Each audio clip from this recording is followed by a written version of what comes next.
Biggest reason people get stuck in poverty isn't about money or skill or even effort, but it's about something that happens inside our own heads. Today, we're going to dig into an idea that pretty much flips everything we think we know about poverty completely upside down. It's a question that's kind of always there, right? Whether people say it out loud or not. We hear things like, oh, they just make bad decisions, or they don't work hard enough. We're sort of taught to believe that if people were just a little smarter, a little more responsible, they'd be fine. But what if that whole way of thinking is just This wrong? one sentence, right here, from Princeton professor Eldar Shafir, it's the key to this whole thing. The idea isn't that people in poverty are less capable. It's that their minds are just completely hijacked by the constant grinding stress of not having enough. Let's take a look at what that actually means in practice. So, to see this in action, let's start with this really clever experiment that researchers ran in, of all places, a New Jersey mall. They went up to everyday shoppers and posed a simple question, but there was a hidden twist to it. Okay, so here's what they did. They split the shoppers into two groups. The first group was asked, hey, imagine your car needs a $150 repair. How would you deal with it? Annoying but manageable for most. The second group got a much more stressful question. Your car needs a $1,500 repair. What do you do? But here's where it gets really interesting. While these people were trying to figure out the car problem in their heads, the researchers gave them a bunch of unrelated puzzles and brain teasers to solve. See, the real test wasn't about the car at all. It was about measuring how the stress of just thinking about money affected their brain power. The results were just wow. For the higher income shoppers, it didn't matter which scenario they got. Their scores on the puzzles were fine either way. But for the lower income shoppers, just the thought of that huge $1,500 bill made their performance on the tests absolutely plummet. The drop was massive. It was like losing a whole night of So sleep. what in the world is going on here? Well, this experiment shows us what Schiffer calls scarcity's hidden tax. It's not a tax on your money. It's a tax on your brain's bandwidth. Poverty itself just eats up your ability to think The clearly. official name for this is cognitive load. But honestly, the easiest way to think about it is like your brain is a computer with a limited amount of RAM. If you're constantly juggling thoughts like, how am I going to pay rent? What's for dinner? Did that bill get paid?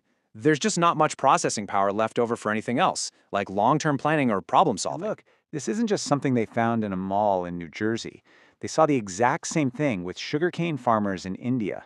Right after the harvest, when the farmers had money in their pockets, they scored way higher on cognitive tests. But before the harvest, when money was incredibly tight, their scores dropped. These are the same people, same brains. The only thing that changed was the financial pressure they were under. Okay, so you might be thinking, well, sure, that makes sense for people under a lot of stress. But what about people who are, well off, highly educated? Surely they're immune to this kind of thinking, Well, to right? test that idea, Shafir set up a game for his own students at Princeton. In this game, the scarce resource wasn't money, it was time. They had to answer questions in timed rounds, but here's the catch. They could borrow time from future rounds if they got stuck, basically putting themselves into time And debt. the result? Under pressure, these incredibly bright students immediately started making terrible, short-sighted choices. They borrowed way too much time, completely sabotaging their future rounds just to deal with the present. It proves the point. It doesn't matter who you are. Put anyone under the squeeze of scarcity, and their decision-making suffers. So how does this brain tax create a downward spiral in the real world? Well, it's pretty simple. When your mind is constantly overloaded, you're just more likely to make a mistake. And when you pour, there is absolutely zero room for error. It creates this really nasty, vicious cycle. The cognitive load from poverty makes you more likely to make a small error. Maybe you forget to pay a bill on time, or you miscalculate your budget for the week. But without any financial cushion, that one little mistake can set off a total catastrophe. Just think about it. For someone who's financially stable, bouncing a check is an annoyance. You pay the $35 fee, you're mad at yourself, and you move on. For someone living paycheck to paycheck, that same $35 fee can be the thing that leads to a payday loan, which leads to more fees, and suddenly you're trapped in a cycle of debt for months or even years. It gets worse, because it's not just about us making individual mistakes. The systems we all live in are often designed in a way that actually penalizes poverty. Shafir says the world doesn't just fail to help the poor. A lot of the time, it actively trips them up. This is a pretty shocking statement from Shafir. What he means is that his free checking account is paid for by the overdraft fees charged to people who can't afford to keep a minimum balance.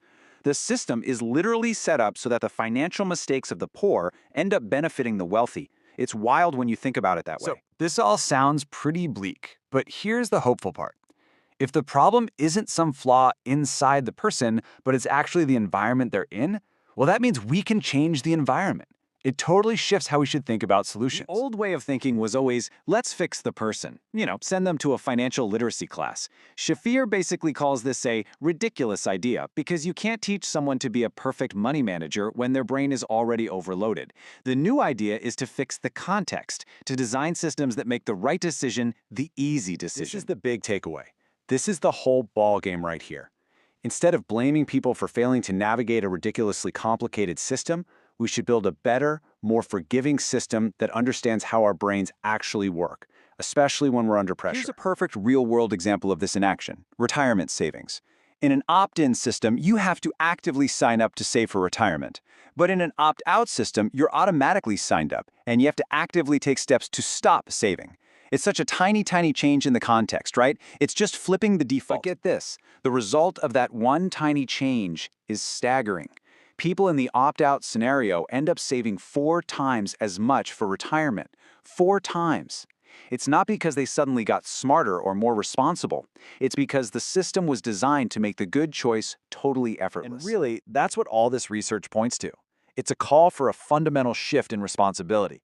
Our systems are built as if everyone is a perfect, rational robot who never makes mistakes. But that's not how people work. And when people fail, Shafir argues it's often because the system failed them first. So that leaves us with one last really big question to think about. If the context, the systems, the rules, the defaults, is the real problem, then whose job is it to fix it? It sort of shifts the focus away from blaming the individual and puts the responsibility right back onto all of us to build a better context for everyone.